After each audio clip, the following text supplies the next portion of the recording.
Hey, how's it going? So I thought a cool concept was to carry on the tradition I had on the private server, and at the end of a season I actually go through the bosses that we had in the raid, actually give my thoughts about each the boss. Keep in mind that the thoughts I'm going to be giving, it's specifically from a raid leader POV, someone who is on the bench. Personally, I can't be playing because of a physical injury that I had, and that won't allow me to play more serious than just heroic splits or something. But yeah, I don't feel at least comfortable going into Mythic, and for that reason, it's just a bonus because I actually enjoy raid leading anyway, way more than playing. So yeah, I get to do raid leading from the bench with my guild, so everything I'm going to be speaking here about the bosses is specifically on Mythic and specifically from a raid leader POV. So that being said, I actually want to go through each one of the bosses and talk a little bit of what I think about the bosses, how it felt for us to progress them and so on, and actually put them on a tier list. So that being said, let's actually start with the very first boss in Vault of the Incarnates, and that's Eranog. So Eranog is actually a very good first boss. You need to compare it to other first bosses of raids, and if you take like Shadowlands for example, and I feel like Eranog is actually a really strong first boss. You have this cool concept where you kind of go single target specs. Well, you actually go very single target here, because early on the tier, the DPS check, or rather the hard part about Eranog, was actually getting to do both rings. And for us it was a bit annoying, because it felt like it was tuned just a little too much. And for that reason, we felt like we weren't actually capable of killing the boss like week 1, because we didn't have that many tier sets and so on. But as soon as we got our tier sets, we actually killed the boss and it was mega easy. But Eranog, aside from the part where the tuning felt, at least early on, felt just a notch too much on the rings, it was a great fight. You have these odds that you need to position them around the boss to be like efficiently with your DPS. You have this Mythic ad that was an insane good addition for this fight. You have to kick, you have to kill, you have to like dispel people, and then you also have to move with the group. Eranog overall is a very good first boss. And though it does have a couple flaws, I would say that Eranog deserves a very comfortable spot on A tier. It's a great boss, and it's a first introduction to the raid. So moving to Council.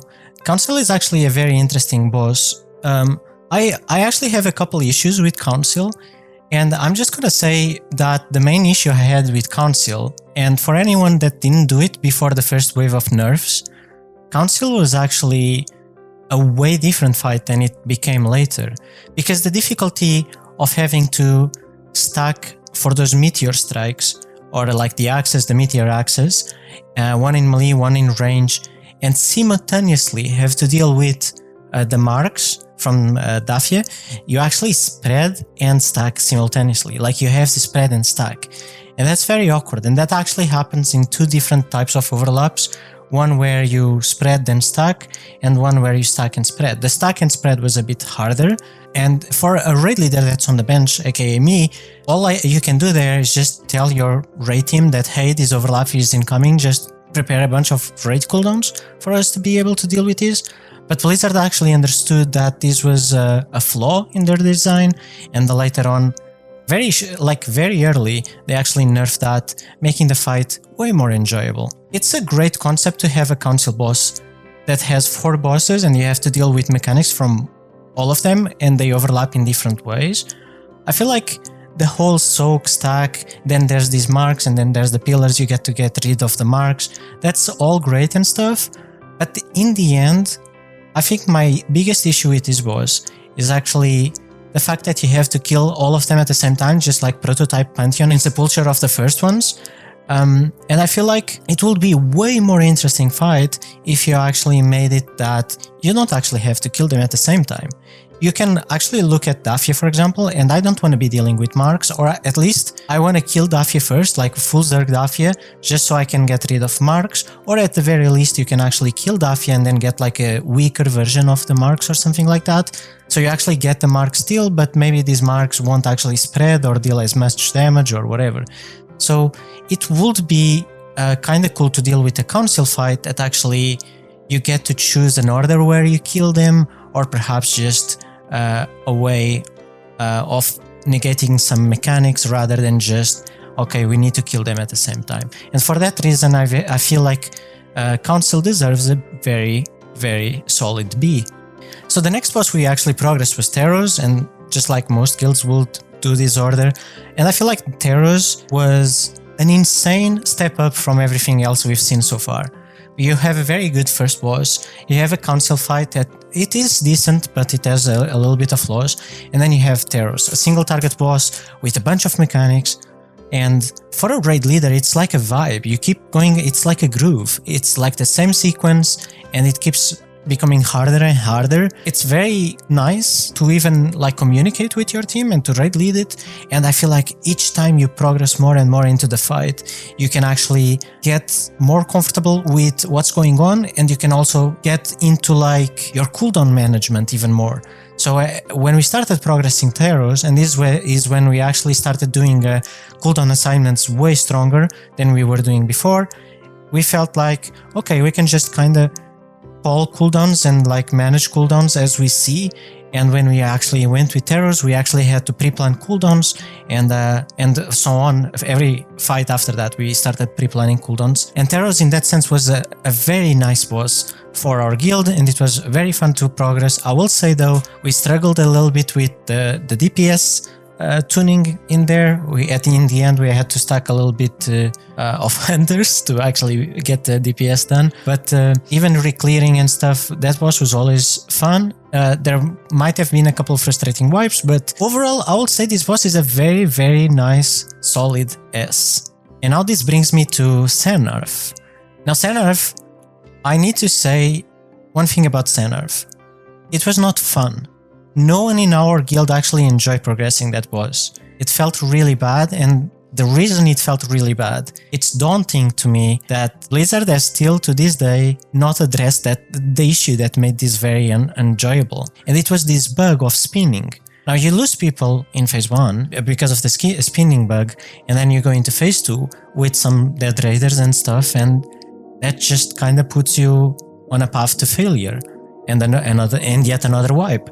And that just feels so garbage to actually do a boss where you kind of need to pray you don't get a bug. So for that reason, I'm gonna rank Sennarth really low. But it had a lot of potential, and I seriously am happy that Blizzard went outside of the box thinking for this boss by making a boss just like Halandras that gets up and then moves around and flees away. Sennarth is kind of like that. You get this platform 1, then you go up a ramp, then platform 2, go up a ramp. It's a single target fight where you either single target the boss or the ad. You have this cool concept of like gripping and stuff, but the frustration came mainly from the spinning and the bugs that were in this fight. And phase 2, yeah, I do feel like it's a really cool concept, but phase 2 was actually not as well designed as it could have been. The whole concept with the bombs and how they knock you when you actually get hit by them. It is kind of cool that you can kind of predict where you're gonna get knocked to, but at the same time it can like grief people a lot. So I wouldn't say that is the best design, because you really don't want to be in a fight where one person makes a mistake and that wipes the raid. You want to be like in a scenario where we as a team make like a mistake and then that wipes the raid, right? The whole mechanic of freeing people from the webs was not really that fun. It was always a little bit annoying and to deal with. Not saying it's hard, just a little bit annoying to deal with. And for that reason, together with the fact that there were bugs, I will have to give Sennarth a very low D. In fact, I will even put a thing here below D. Not should have never make past beta. I'm actually going to delete that, but I'm just going to put bad. It's a bad fight. So I'm actually going to put Sennarth as a bad fight. Moving into Kurog, and I believe there's some hate towards this boss because of the potential it had. So let's address that first before I even talk about the fight. Kurog had this potential of you going different altars and getting a different path, but because of how high-tuned HP the ads were, you could only do phase 1 on one altar and then try to proc another altar. But before it spawns an ad, so you can actually manage the ads you get in intermission. And then after that, you do phase 2 on another altar. For example, for us, we did fire, then took it into earth. We took it into storm to get the fire and the storm ad for the first intermission, not spawning the storm, obviously, or that would have been a wipe. So we only get one ad in phase 1. Then we go into phase 2. Phase 2 is going to be all in earth altar, and that's going to proc us the earth and frost ad. And then you go into the frost for the last phase, and you do the frost guy. You do the boss on the frost zone, and you actually DPS the boss and not the ad. I think what people wanted from this boss, and I definitely wanted this, is a lot less HP on these ads, so that you can go into earth, into fire, and then you can actually take him into storm and actually get to do phase 1 in both. So at 50 energy you actually transition rather than doing the entire phase and one altar, and that will allow you to see the fight, because quite honestly you don't get to see the abilities from the storm zone, and that's just a negative aspect of the fight. Not to mention that on the dungeon journal it spoke of a later phase that Kurog will then use all abilities from all altars kind of simultaneously, and that had a lot of potential, and I was very curious to see what that was going to be like, but that actually never happened. I feel like this boss fight could have been a lot better. It's like a compromise. You have to go with two things. Step number 1, make the ads have a lot less HP, like nerf it by even more than 50% if possible, but at least 50%, and then you actually buff the damage that you take per time in the altar, so that you are forced at 50% or around that to actually go into another altar, so you don't have to just spend an entire phase on an altar. And this will allow you to go, let's do fire and storm, and then we can do earth and frost, or you can go like, first phase I actually want to go frost and fire, and then storm and earth, or you could even go, let's start with earth and frost, and then you actually go fire and storm. So you can actually get a lot of pathings, and it's completely up to you, and that's what we wanted, as well as an epic last phase, which we didn't get it. But that being said, I just want to say that Kurog, everything was very well accomplished. You have a very solid phase 1. The way you progress this boss is very linear. You learn phase 1, you go into intermission 1. You wipe in that intermission, then you learn it, go into phase 2. Wipe, learn, phase 2.5. Wipe, learn, phase 3. It's so linear and it feels so great every time you're doing this progression. And because of that, you actually get this very nice line where you're progressing the boss, and it feels great every pull you make on the boss. Now there's going to be wipes, and they can be a little bit frustrating. The biggest issue we had with this boss is that you actually have to get that timing right in phase 1 for the first intermission with the storm ad. But besides that, the fight was basically flawless. You actually can bait the storm ad jumping with the healers, so you can actually bait it. In second intermission, you can actually bait the circles from the earth guys by being the closest 3 people to the earth guy. You can actually bait the frost soaks with having the raid soak, and then only the immune players not soak, and they will 100% get the thing, so they can immune.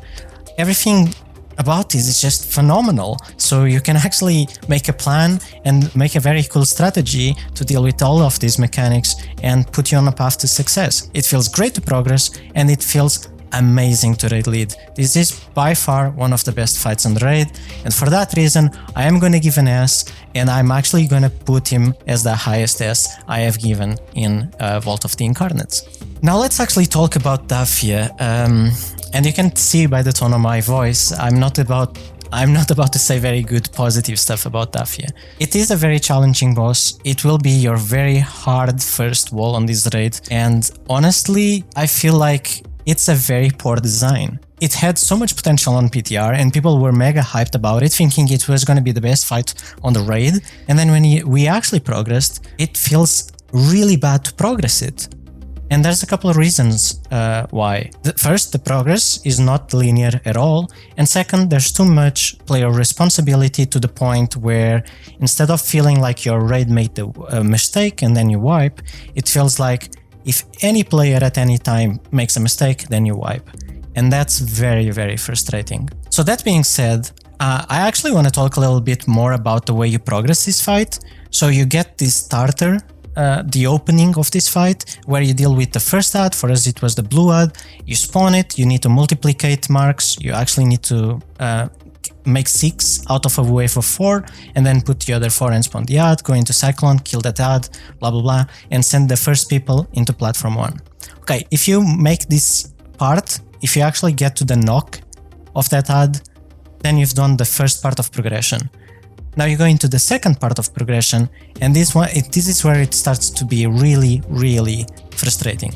I'm not a big fan actually of fights that make you split the raid unless there's like an obvious reason for it. You can argue that there is an obvious reason here, but having to figure out which people go up, which stay down, and who will go up next and so on, this is a little bit annoying, but okay, it's manageable. But sending Team 1 to Platform 1 and keeping Team 2 downstairs, we're gonna have so many wipes for Team 1 to actually learn the platform, whereas Team 2 is just gonna be bored, mega bored actually. They will have to practice doing downstairs alone, but that's gonna take just, what, 2-3 pulls? And the other bunch of pulls is just gonna come from Team 1 learning the platform, getting those DPS checks, making sure they don't get hit by swirlies, that they keep interrupting, because those casts will one-shot you, to make sure they keep interrupting the big ad as well, getting the ads together, interrupt, move them, make sure you get frets as you land and then you interrupt, like merging the ads and so on, and there's weird interactions, and then you need to make sure they die and you get the knockback on the perfect time to get back to the platform. Not 2 seconds later, not 2 seconds earlier. You go earlier, you fuck the marks. You go later, you're dying on a cyclone. You need to go exactly on the right timing. And this is a lot to learn for Team 1. And you're gonna spend a lot of time here while Team 2 is bored. And this is what makes it non-linear, because now you stagnate here in your pools, and then when you finally get it, Team 2 now needs to basically learn everything that Team 1 learned, and Team 1 is just bored downstairs waiting for them. So you're never gonna have a point where you're gonna be having fun progressing and where it's gonna be linear, so you're always gonna be frustrated and just waiting for someone to learn their assignment and so on, and there's always anything small that can happen and will just wipe the raid. It's very catastrophic here, and this fight is very messy with all the tornadoes, marks and so on, and it's just swirlies. Oh my god, like, it's just not fun to progress this boss. And once Team 1 and Team 2 learn what they need to do, well, they need to do it one more time. So you do 4 ads, and then on the 5th one, you actually zerg the boss. And if you get to this point, you need just a handful of pulls and you actually learn. I also say that's the next learning curve, even though it's not really a learning curve, because at that point it's easy. For us, we were pulling this boss, and I look at the boss after 100 pulls, and I said, wait, why are we doing this strat, which is the strat that everyone was using, of like first set of marks, you put, for example, on green, then second set, then like Team 1 goes up, then second set, you put all 4 marks on green, now green has 8 marks, and then third set, going into a cyclone and the Team 1 coming back, it's 2 purple and then 2 green, and you have to put the 2 purple first, and that's gonna wipe the raid, very likely, because someone is gonna make a mistake. That's the hardest part of the fight, and I just thought, why are we doing the hardest overlap on the hardest moment? Why don't we do the 2+2, aka the 2 purple, 2 green, when the Team 1 is up there and we're very comfortable with less people downstairs, aka the second set. So it was 4 on green, Team 1 goes up, and then it's 2 people on green, and the 2 remaining go purple or whatever, and then those guys come down and the other 4 go into green and the ad is spawned, and it's mega easy. Like, that changed the fight dramatically for us, and as soon as we started doing that, we did 2 pulls and killed the boss. But I gotta say, with the fact that it's non-linear, as a raid leader, you feel very useless almost, because I mean, sure, you can guide and call where each people are going with their marks, but it's so heavy on personal individual stuff that you can't really control that much outside, and in a way, you feel very frustrated yourself as well. So for that reason, I'm not gonna say it's a bad fight, because it's definitely not as bad as Sennarth, because Sennarth was bugged, but it's definitely one of the worst fights in Vault of the Incarnates. Now, Diurna, and yet another boss where you have to split the raid in two groups. One goes adds, one goes boss. Okay, adds have a little bit of single target because you do need single target to kill the boss, but they also have AoE kind of hybrid specs. And then you actually have the team on the boss being full single target, full zerging the boss. Here, the player responsibility is not as bad as Dafia because you can actually choose 3 people to do the eggs, whereas in Dafia, marks can be on anyone. So here you can actually assign 3 players to do the eggs, and you can, yeah, it just feels nice to be able to have an option. So that's great. And like the way you're gonna progress here is you figure your path, you do your pathing and planning, and then you tell your raiders to do these eggs, and they kind of study up each set of eggs and what eggs they're doing. And you do one pool where you focus on the boss and getting one more set of eggs further, and then the next pool maybe you die on adds. Your attention goes a bit more on adds and fixing what's going there. I feel like adds are very entertaining to play and very dynamic. Like some adds you need to kick, some you need to move, some you need to like do lots of stuff here, and sometimes you need to spread, sometimes you need to like move together. There's some cool stuff, and there's sometimes you need to dodge fire and so on. There's these frontals that you also need to dodge. So you're definitely not going to get bored there. There's a lot of stuff for you to do in adds. There's a lot of stuff for you to do on boss as well. If anything, I feel like this boss has an issue where you want to kill it fast, then make sure you have an evoker on the adds, because this evoker will be able to dispel your tank from the bleed, from the dragon, the proto drake, and we didn't have that. So we did have wipes where we were losing tanks. And then in phase 2, again, if you just have 2 blood decays or even just 1 blood decay, tanking becomes such a trivial task, and there's not really a problem with the tank soak. But we had 2 prot warriors, and we were wiping a lot because of tanks. Sure, there was like some tanking issues with taunting, but we were just, even when there wasn't any problems with taunting, the fact that you can have a decay that just ignores the mechanic. Just in my opinion, when you have a fight where you need to bring certain classes to ignore stuff, it just makes it a bit less ideal for the fight, because ignoring mechanics is not really nice, I would say. So yeah, I mean, that alone will not, like, I think that's where I'm gonna be having issues with giving, for example, a nest to Diurna. But the phase 2, let me tell you about phase 2. For raid leader in bench, that feels amazing. Like, you keep calling stuff, there's always stuff for you to call, there's different overlaps, you can do a lot of planning of cooldowns on everything. If anything, I can say that we had a very good comp to have externals and a bunch of raid cooldowns, and at points we even felt like we were dry. We used them all and we were still needing more stuff. And that goes to show that this phase 2 is not a joke. It's an amazing vibe, but it's definitely very punishing and very challenging. And I would say, if anything about phase 2, I would actually make these abilities happen, I wouldn't say like a lot less frequently, because that wouldn't be fun at all, but just slightly less frequently, because if anything, it feels like it's happening too fast at times. And there's some overlaps there that I would make sure that they still exist, because they are extremely challenging, and because of that they're also extremely fun to deal with, and you actually have to save a lot of stuff for those ones specifically, and I love that. I also love that this route that you get, you can actually, almost all classes have ways to deal with it, so that's amazing. I would say for a raid leader as well, this is an amazing fight to raid lead and to progress, and for that reason, and everything I spoke before, and also the fact that progress it also feels very linear when you don't make like serious mistakes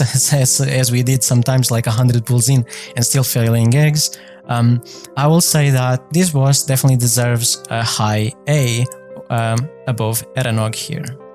Oof, so it's time to talk about Raszageth, the boss that everyone is like eager to play and everyone loves playing. Honestly, it's like an amazing fight. Now, I'm gonna just say a disclaimer. Raszageth during the Race to World First was an insane disaster from Blizzard. Like, the fact that they legit prevented the guilds to progress, so if you're watching this Race to World First, it was just impossible to do the next phase and you had to wait for nerfs. It felt like any guild that did the Race to World First will tell you that it felt shit to progress, and it felt shit to watch as well.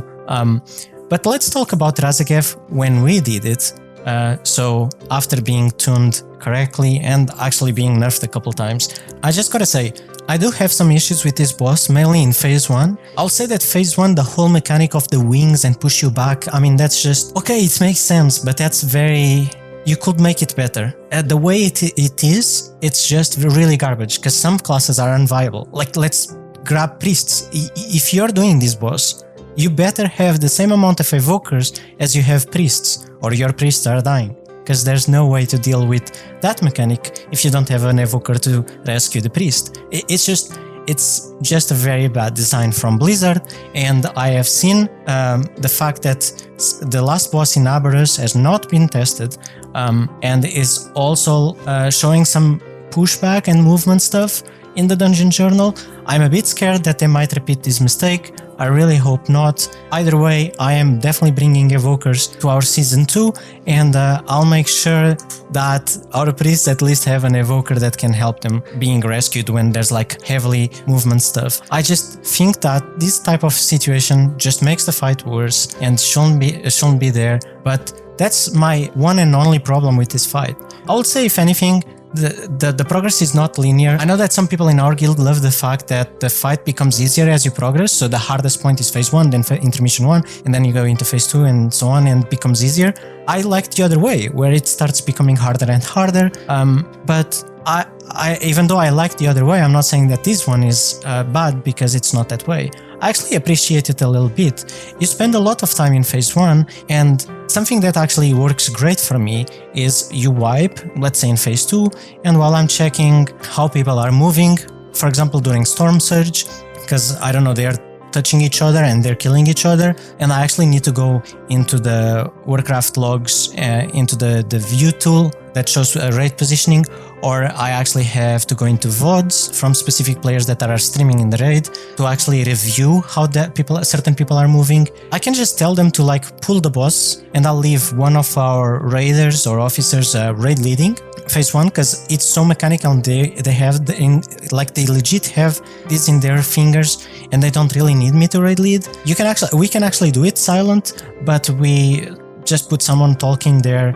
just for the sheer fact of not missing anything. In fact, in our kill video, where we get cutting edge, you can see how like half phase 1 I was still analyzing stuff, and yeah, like the raid was quiet. There was no one talking, they were just gaming.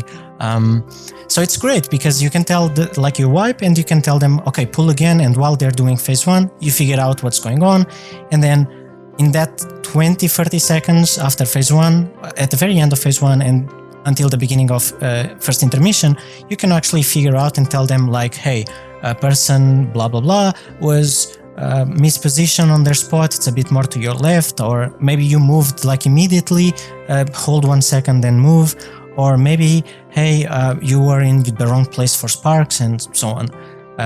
You can actually do that, and that saves a lot of time, so it feels great for us, and we love that aspect. Another thing is, this boss allowed us to do a lot of preparing on Google Sheets. That was pretty fun. Also allowed us to go into raidplan.io and do a lot of drawing and figuring out how each person is going to move. That was also very fun to do. So as a raid leader, you actually spend more time doing assignments and stuff on this boss rather than actual raid leading and planning and assignments like cooldowns and movement and positioning. So that is a lot more challenging than just calling cooldowns on the fly. And this was mega fun for me, at least. I know our players love this boss, I love the boss, and just calling stuff, even raid leading this boss was amazing. Like, I can't stress this enough. Phase 2 is one of the best phases on any boss ever. Like, it feels so good. It's an awesome vibe. It's like a pattern, and it's like all happening with different overlaps, and each overlap requires you to do different stuff.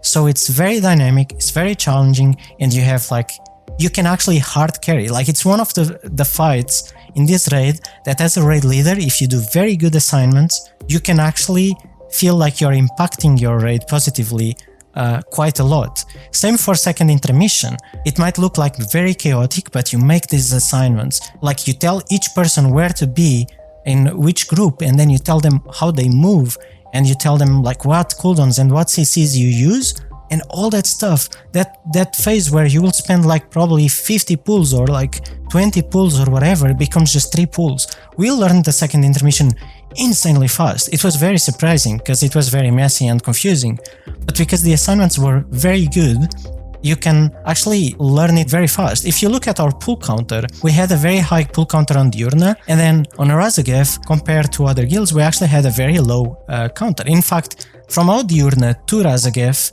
we jumped more than 500 rankings. That's insane.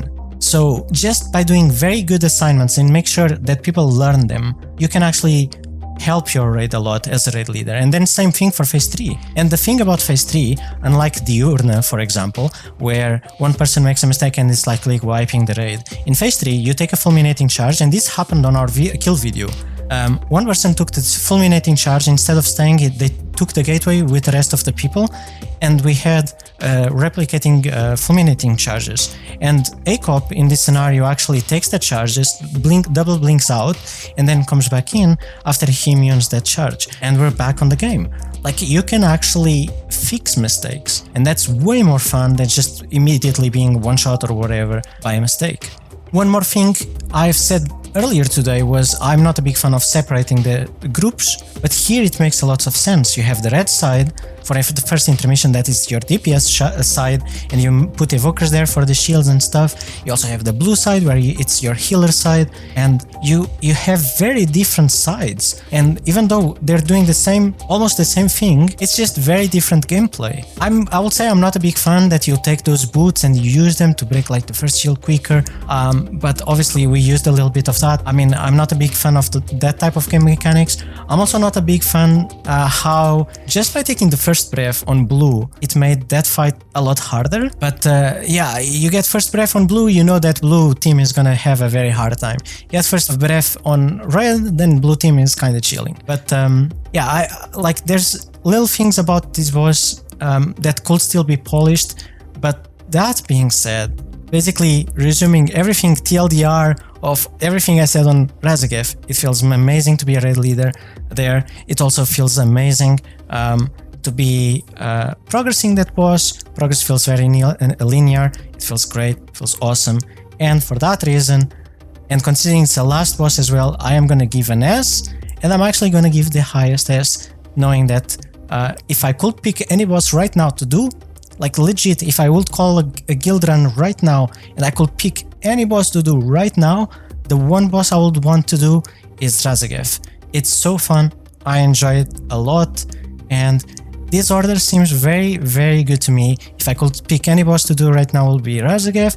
After killing Raszageth, I would love to do Kurog. After Kurog, then I would love to do Terros, and Diurna, Eranog, Council, Dafia, and finally Sennarth. Yeah, Sennarth sucks. Anyway, that's my take on Vault of the Incarnate bosses in a tier list, I guess, and that's my take of how it felt to do Season 1 and how it went with my guild, how it felt as well personally for me doing every single boss here, and I can't wait for Season 2 to be over, so I get to do this one on Aberus as well. But yeah, thanks for watching, and I guess I'll see you on the next one. Take care!